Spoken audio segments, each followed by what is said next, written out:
What's up, everyone? Time for a little GameShop haul. Went and traded in 4 Nintendo 64 games to a local game shop known as The Disconnection. Links will be down below in the video description. Went there, traded the games in, and, mainly I went just to get Super Mario World, because I haven't had a copy since I found my Super Nintendo. It's one of the games I've been missing. This one happens to be the early release that has Super Mario World with Super beside it rather than on top of it, so it's slightly rarer, so that's pretty cool. I like obscure or odd or random games. Cart works fine with a little bit of cleaning. I went there to get that, and I was also, wondering, well, what else did they have? Because they gave me a good bit of credit for the games. I'm not going to tell you how much or what the games were. Gave me a good bit of credit though, and so I was like, well, what you got that might be interesting to me? And they know that I tend to collect pre-Nintendo stuff. I'll buy Nintendo, Sega Genesis, Xbox, and the like up there, but they know I like the obscure stuff. And when they mentioned an Odyssey 2, I got pretty interested. But we'll go through that. First off, as I've already shown, was Super Mario World. Good classic game, must have for a Super Nintendo, and always fun. It's weird that the launch title with the game is still one of the best games for the system. There's really no real way to complain about it. A few levels are kind of meh. All in all though, one heck of a good game. Next we have 2 of these dual command joysticks. Now they listed them as Atari 7800 controllers. I mean, they'll work with anything that uses the 9-pin connection.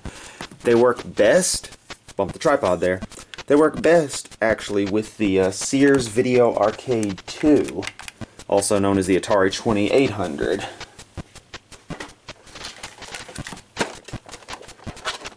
The reason I say this is that the Sears Video Arcade 2 featured 4 controller ports and used a toggle system between paddle and joystick for its controllers. Now, its controllers were pretty bad. I mean, the design was good, but it used plastic that wore out, so the joystick pretty much failed. The paddle was still good, but this controller, sort of a combination, worked really well.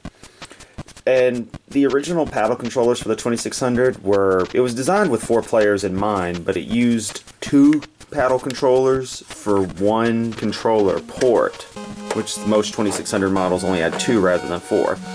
So for most games, on regular 2600s, these work fine for a joystick, but for paddles, they work, but they don't work well.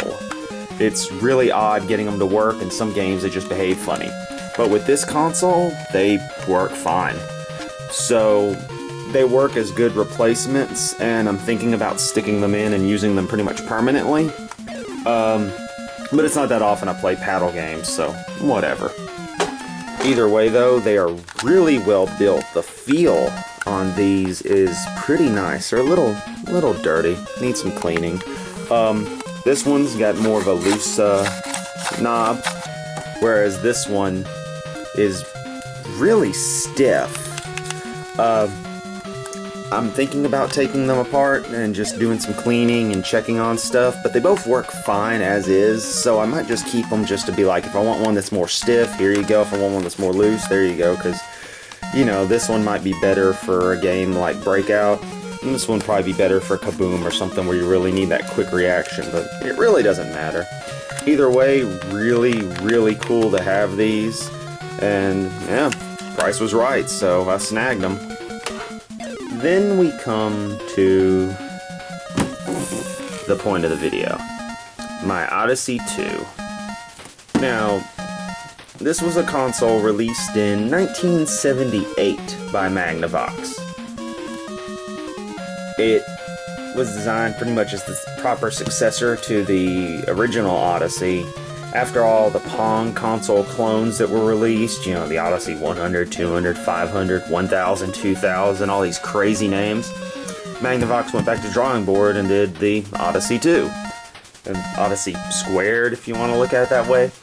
It was marketed as a computer, and they constantly had the slogan, the excitement of a game, the mind of a computer. commercials described it as a computer that played games for the cost of just your average video game, referring to game consoles like the Atari 2600.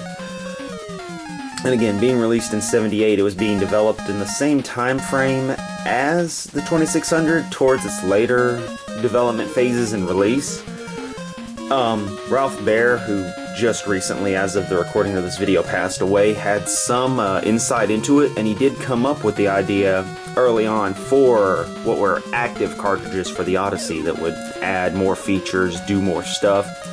You know, he was really trying to innovate with limited technology. And the Odyssey 2, in some ways, is sort of the I guess the embodiment of what he was planning to do with the technology available. This uses one of the first Intel microprocessors. I forget the exact model number. I think 8048 was it. I'm not entirely sure. So, unlike the original Odyssey, which was basically, you know, standard wires, diodes, and basic circuitry, you know, the logic was built into the circuitry, this actually used proper microcomputers for it. Let's crack it open. Not only did I get the Odyssey 2 itself, but I went on and got 2 games with it as well. KC Munchkin and UFO, both of which are highly regarded games for the console. Now, the games on this thing were pretty limited considering the processor.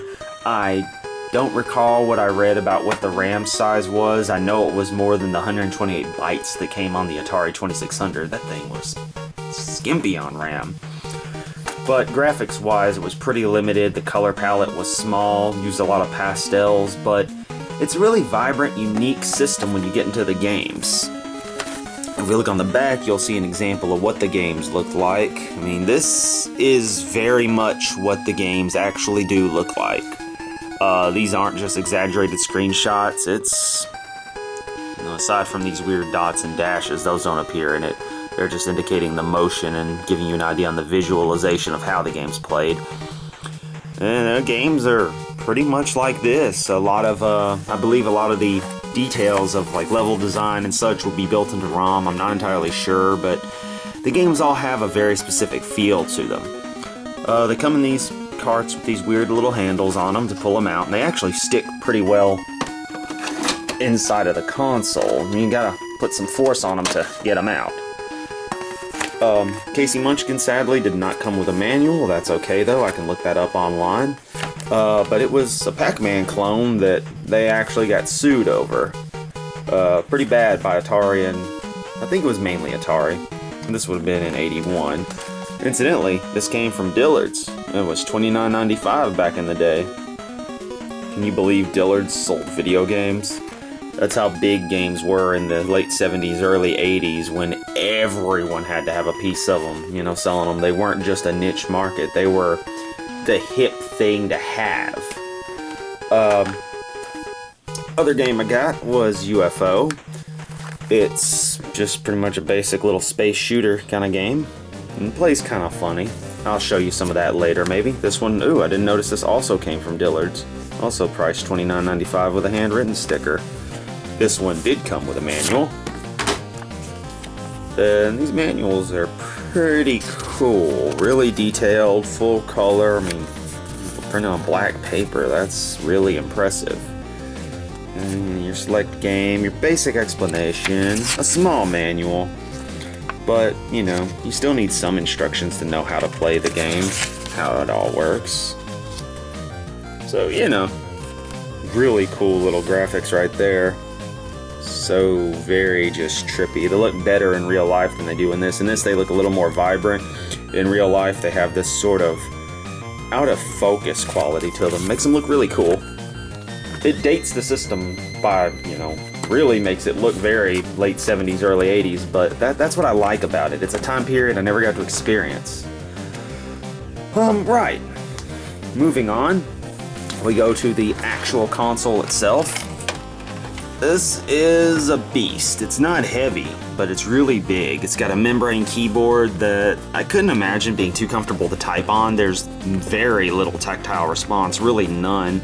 Some letters like G, T, R, you don't even feel it go in, but it works. The keyboard definitely works well. I've tried everything. It's a little crusty in some spots. The controllers are hardwired in. They can be replaced if you're not afraid to open a screwdriver and swap out a flat flex cable, but it can be a pain. The video cable, similar to the Atari 2600, is hardwired in as well, but that's not so bad. And thankfully, unlike the original Magnavox Odyssey, it ends in a more sensible connector. Now again, this looks a little funny. It was designed to socket into a switch box, but this didn't come with that switch box, but that's okay. You get any one of those classic little phono plug to coaxial adapters and just plug it on directly into the TV. But moving on to the controllers themselves, they're not bad at all. They're a little fragile, and I'll show you what's up with that momentarily. They feel really nice. There's a really large spring in here that gives a good bit of resistance and causes the controller to auto center. The fire button's nice and easily positioned. They're in a good size range, so controlling really isn't a pain. Very similar to the Atari joysticks, but a lot better because they're springy and they just have this mechanical feel to them. I also like the little star pattern here. It kind of makes rotating in a circle kind of painful, but if you gotta just move into a corner, it lines up really nicely, so you're not kind of fidgeting between positions. And there's not really many games where you're going to want to do that, and it's a pretty sensitive controller. You move this way, move that way, you're pushing the button. If you jam it over here this way, you hit harder, but it feels right. It's a really good controller. Here's an example of one that's a little broken, though. The mechanism on the inside is gone. It doesn't lock down anymore. I was gonna try to fix it. I thought the spring might have just popped out or something, but no, because if you push it down and turn it, it behaves like it normally would, kind of returning to center. It works fine, but it's, it's a little stiff, and Casey Munchkin uses this as the main controller. This is the left player controller. Most other Odyssey 2 games, from what I've heard, use the right controller for the player actions, so you kind of just got to deal with it. This one actually wasn't working well until I replaced or reset its flat flex cable. I just opened it up, saw how it was, and determined, well, I might as well check that. So I took it, cleaned it a bit, and socketed it back in there, and there you go. Anyone who's messed with a flat flex cable knows what I'm talking about. It's a pain in the butt, but it works for where it's needed. And the power supply, which thankfully is removable, and it's a pretty normal power supply. It is labeled Odyssey 2. Yeah, nice and shiny. It's in really good shape. One thing I find weird, though, the circuit board on the inside actually isn't like solid connected. It wiggles a little bit, as does this. It still works fine, which I'm very glad, but it's just a little weird, and I'm a little paranoid about power supplies this old failing on me, so I don't know. I think it's gonna be fine, though. I think I'm just, like I said, paranoid. Lastly, deep down in the box, once I get the cables out the way, we have the Odyssey 2 Owner's Manual. Congratulations, you've just acquired the ultimate video game system. The Odyssey 2 is even more sophisticated than most arcade games. Maybe for 1978. It employs state-of-the-art electronic technology which was unthinkable only a few years ago. That's true, considering the microprocessor was still a relatively recent invention, which they go about mentioning here. I actually haven't read this before, except for the congratulations part that was just hilarious to me. And the fact that in 2014 I purchased the Ultimate Video Game System, which was made in 1978. Incidentally, this is copyright 1980, North American Philips Consumer Electronics. Odyssey is a trademark of the Magnavox company. Incidentally, my gamer TV is made by Magnavox, so that's something. I found a little funny and actually started laughing when I was playing on it earlier. The irony of it. There's the antenna connector and all that jazz. It's your standard, RF switch for the time. It's nothing major. VHF connections and the like for those old TVs before they were cable ready. It's an operator's manual. This really thick little advertising pamphlet advertising all the games that were available. Quite a few games were produced early on in its life, meaning that towards the later part of the life there was already a large library that they could advertise this way with people who purchased the console. So this one would have come somewhere around, 1980 or so, 1981. A lot of just different quality games and some really cool art. I mean, that's pretty awesome if I could get the glare off it. I wouldn't mind having that hanging in the room. Look at that. He's got a little lightsaber or something. There's that guy rubbing his face. What, does he have a cold? Does his cat scratch him? What's going on? Or is that a mountain? I mean, he's fighting giant bugs. I mean, come on. They don't do stuff like this anymore. This is pretty cool. One of the other really cool things that came with it were these large sort of advertising plabs. I mean, keyboard is key to greater challenge. I don't know what I mean by advertising plabs. Cards, mini posters, whatever you want to call them. I mean, these things are just awesome. Okay, that looks a little freaky. But, I mean, still, these are really cool. Nice double-sided things. There it is, Pig XP, which is a pretty good game from the looks of it. It's one that I want to get. I might check out Disconnection again when I get paid again and go, see what's up. Lastly, in the box, we had the limited warranty for the Odyssey, which is bumping against the tripod, so I can't show it off too well. Just your standard, if it's found to be defective, yada yada yada, consumer affairs, where to send it. Now this one's really funny. How to get service after the 3-month warranty is expired. It lists pricing of check or money order $34.95. Prices effective through December 31st, 1982. Those prices for repair on this console expired like 2 years before I was even born. That's just awesome to me. I mean, this thing is, like a lot of the Ataris I own, is older than me. And I don't know why, but I love this kind of crazy, crusty, old gaming technology. Probably because it's new to me, and that I never got to experience it when I was a kid. I mean, I grew up with a Nintendo, with a Sega Genesis, with a Super Nintendo, with a PlayStation 2. All of that's normal to me. The Nintendo library, good games, but it's boring. There's nothing new and exciting. This is new to me. It's not new by any means on the grand scale, but I never played Casey Munchkin before. I knew of it, I had seen it. Now I have it. I can play it whenever I want, and you know what?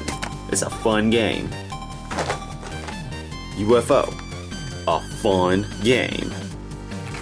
Really shiny, too. Look at that. It's shiny.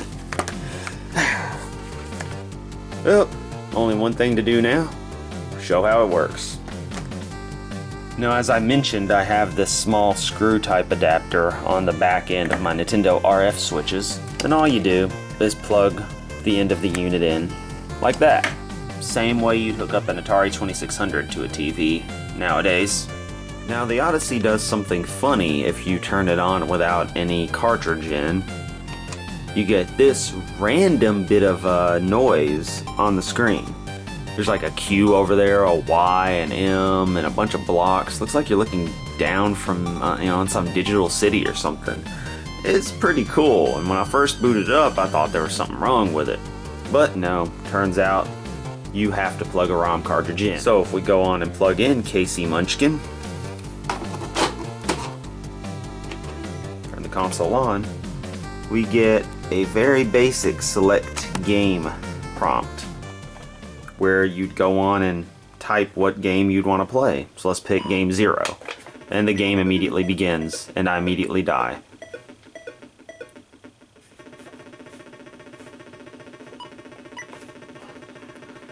You might not be able to tell, but when I picked up the flashing pellet, the ghosts become, or bugs, aliens become edible. And you can type in your name for whoever, you know, the high score was. Chris, high score.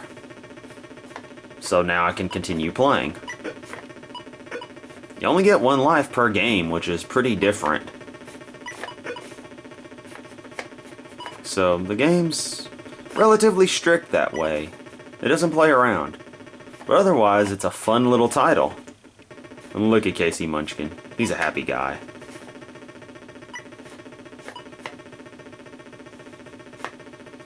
Actually, if I do this right, I'll complete this level. Yep, there we go. And now, let's say I die here. I've got the new high score, so I could type in...